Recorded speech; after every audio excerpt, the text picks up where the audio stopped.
Around page 78 here. So I'm going to try and finish this chapter, this section.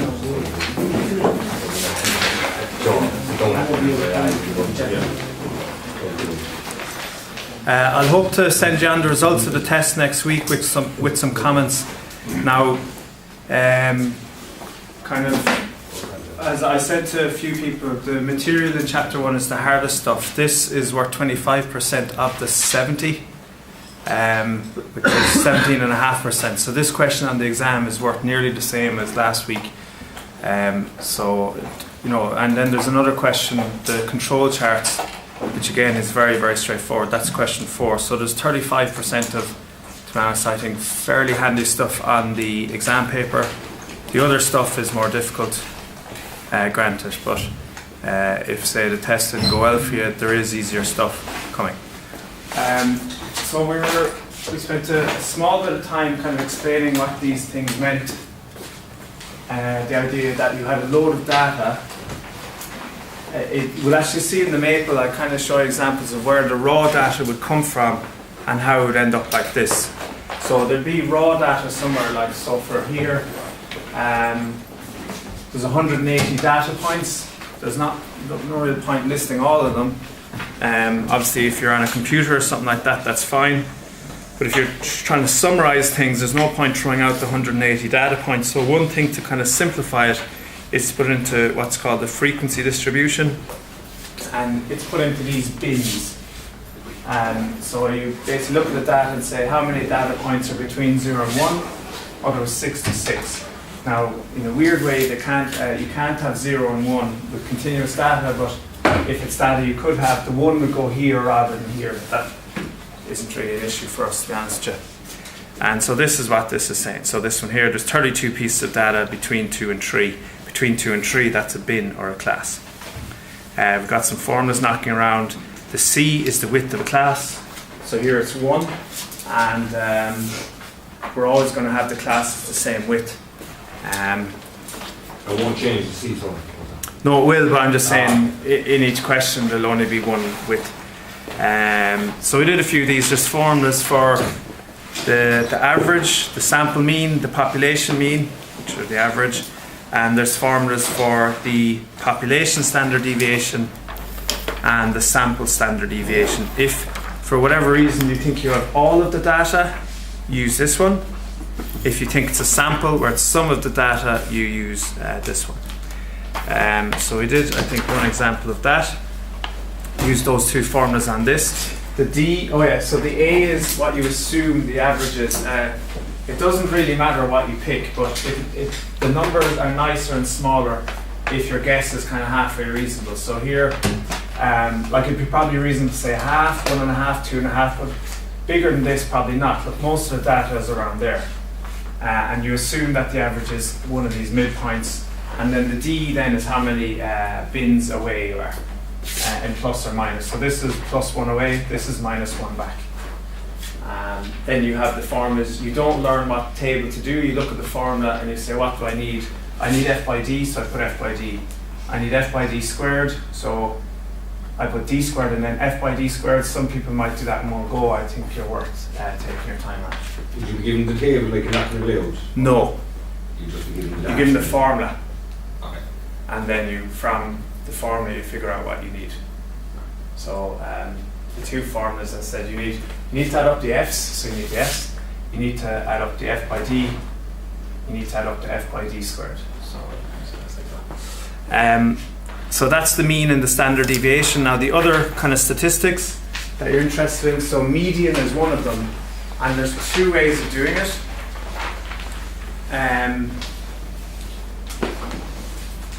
So actually, so I'm not really going to give you much help in the exam, really. A bar kind of stuff like, oh, this is what question 2, material in question 2, this is the material in the layout. But that would be just, you could figure that out yourself. But I will tell you that in the exam that we set, you will be asked for the median, and it says, I think it says something like by calculating the ogive or otherwise. So you'll have two options to do it. Now the first way, said this, it's hard enough to go into this, but this makes the assumption that the data is equally spread out that we kind of assumed earlier on. So in a way, it's kind of rougher. And doing it with the ogive, as we'll describe in a second, is more accurate, theoretically. But of course, when you're drawing it by hand, the ogive is actually less accurate. So there's pros and cons, but what you can do is you can say, I like one way or I like the other way. Now, personally, I like this way. This isn't the formula that's given to you. You have to kind of understand it. The median being the middle value. So here we had, we just made up values here, by the way, for X and F. We've said there's 96 data points, so we need to add up 48 of them. So we got 1 here, 11 here, 36 of them here. So we needed 12 of these. And so what we said, if the data is equally spread out, we need to take 12 out of 40. We need to go that fraction across from 1.5 to 2. So that's what's in this formula. So if you understand this formula, this is the easiest way. So a halfway point would be 1.5 plus a little bit of this distance a half. How much of it? 12 out of 40. So that's one way of doing it. The other way of doing it is to kind of understand that the data isn't actually equally spread out, or not to make that assumption, that it probably looks something more like this. So what you do is you do what's called a cumulative frequency thing. You say how many are less than 1, how many less than 2, less than 3, less than 4, less than 5, less than 6, less than 7, less than 8, and here all of them are less than 8. As you can see, 180, all of them are less than 8. Now the median will be, so what you can do is you can plot F versus less than X. Now this graph is a little bit small, which didn't make it great. So we plotted, let's put that on top. So this is F versus less than X.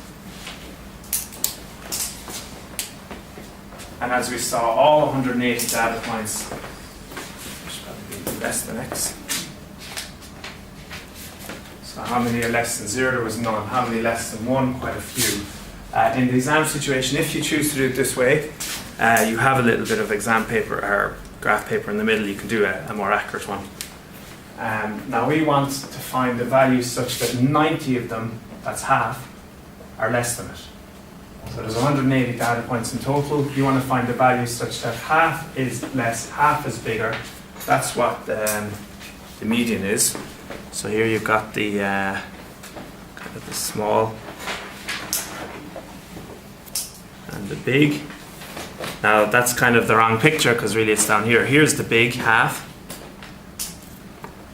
and here's the small half. And it just so happens that most of the small data is, it's quite, most of the data was around here.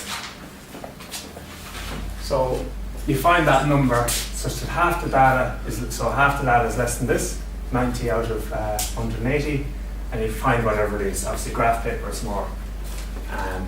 Where you get the n divided by 2 there. So that'll be kind of, I'll just write, so there's 180 data points. So n is your number of data. Yeah.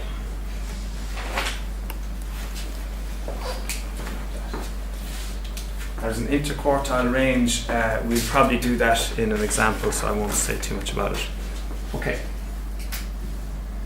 Now the next thing we're going to look at is, so interquartile range is how spread out the data is. What we will do is we'll find where the middle 50% of the data is and how spread out that is. I think I have that in an example later on. Now the next thing you look at is the mode.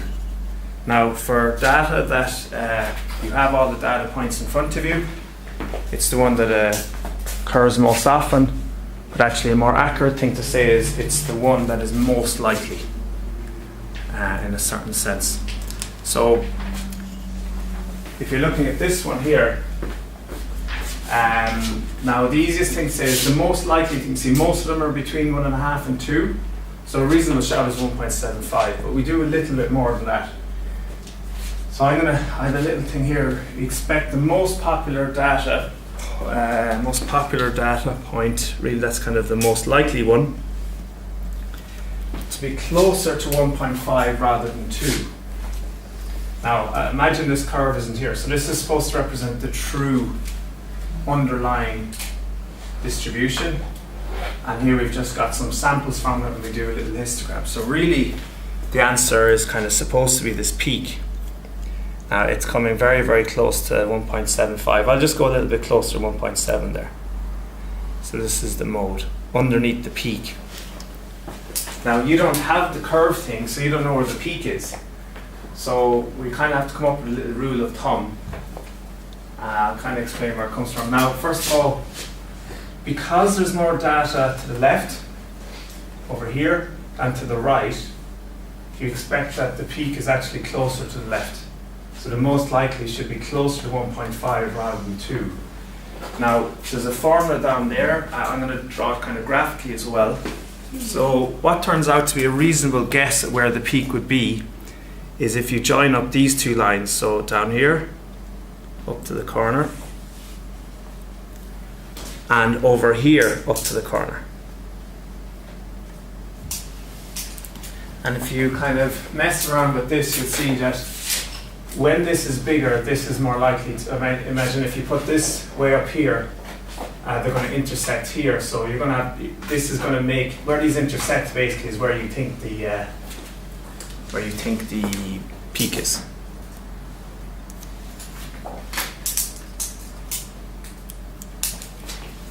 And it does take into account rather that you think there's more data on this side, so it should be closer to 1.5 than to 2. Now if you do that graphically, I'd probably give you the marks, but there's a way easier way, right? So you can actually find the same thing as that using this formula down here. Now I'll draw it in here actually. Yeah, it says draw it on the next page, but I'll just draw it in here.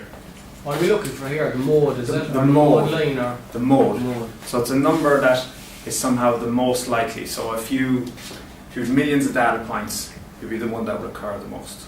If you had like, say, 2 decimal places, something like that. So there's a formula down here, right? Now, yeah, I better just draw the picture on the next page. So this is a rule of thumb formula. So this formula does the same thing as this. I'll explain all these things on the next page. Now you will go to, you don't have the curvy thing, you're just kind of imagining it's there, you just have the bars. So I'm going to kind of just produce the interesting bit over here.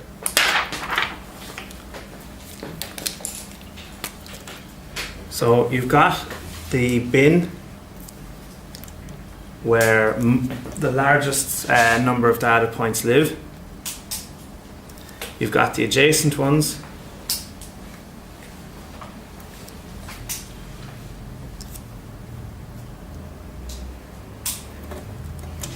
And you want to, from that,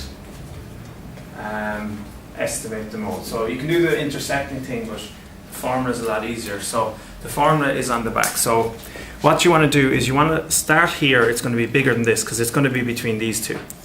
So this left point here is called LM. Now what that stands for, I'm sure I'll write it down, but it's not too important. I suppose it's the lower boundary point.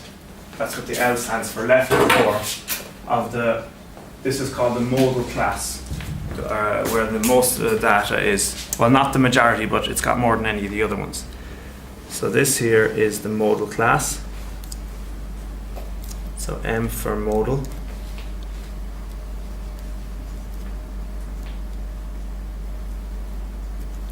And the L for left side of it, or maybe lower.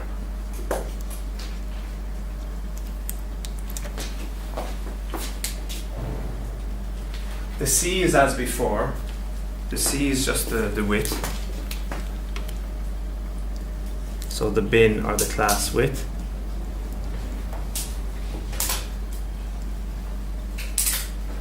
And the L and the, that should be U.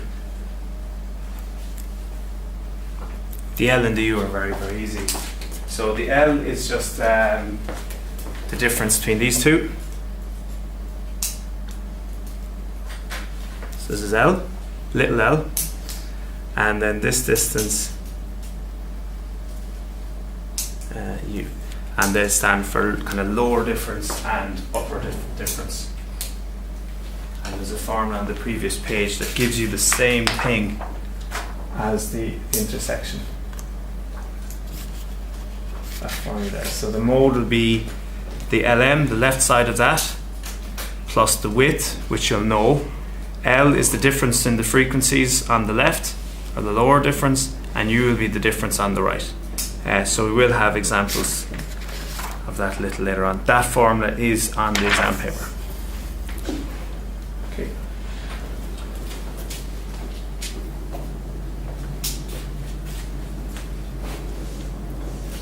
Right. So this next thing, we had the example earlier on where we said maybe Swedish income and American income. They might have the same average, but the American income is more spread out, and the Swedish is kind of a bit closer in together. Now, to be honest, I'm not sure. Like this, so this is something like that. It's kind of what is it like? It's kind of like maybe something like. So this is something like relative deviation, something like that.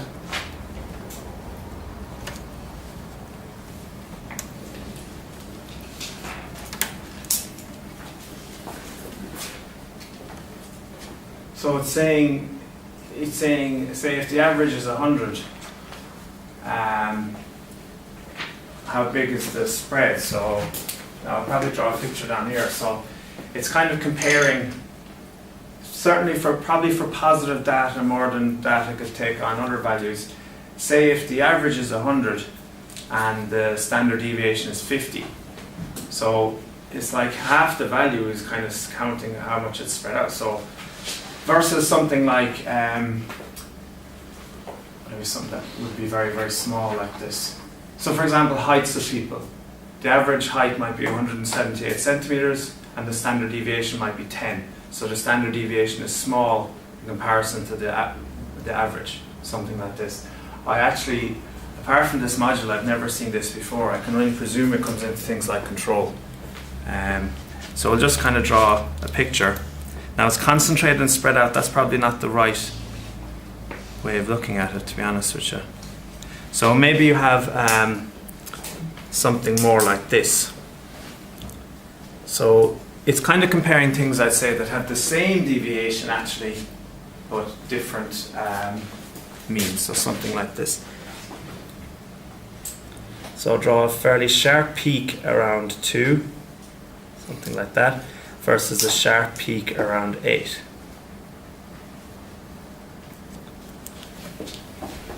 And they have the same deviation.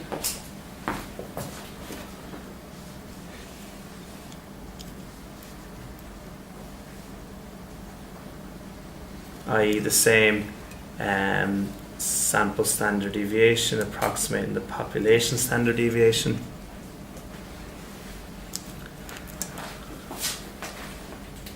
But the idea here is that the spread is actually quite large in comparison to the actual value. So this looks out very spread out overall.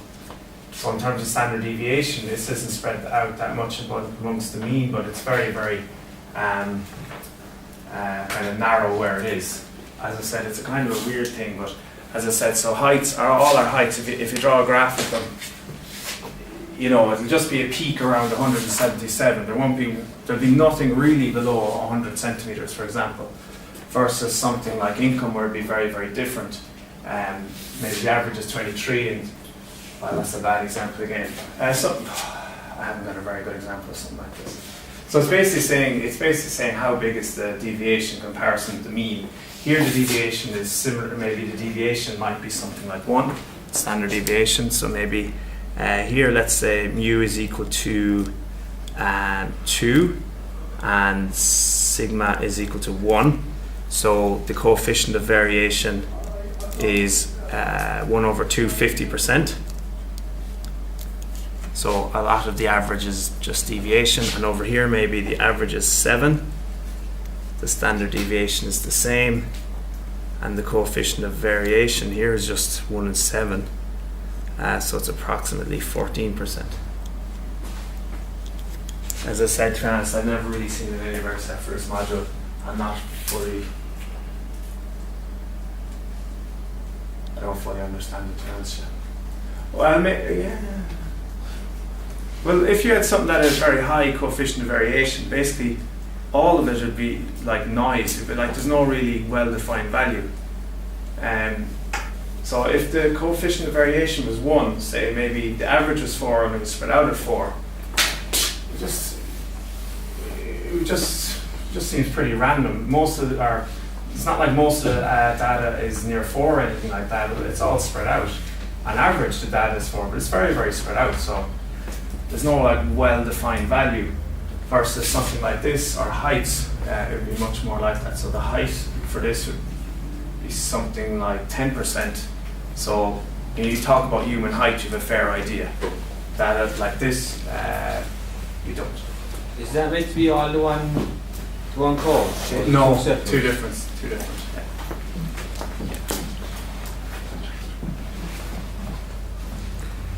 Ultimately, as I said, because it's hard to kind of get a feeling for what it really means in terms of examination,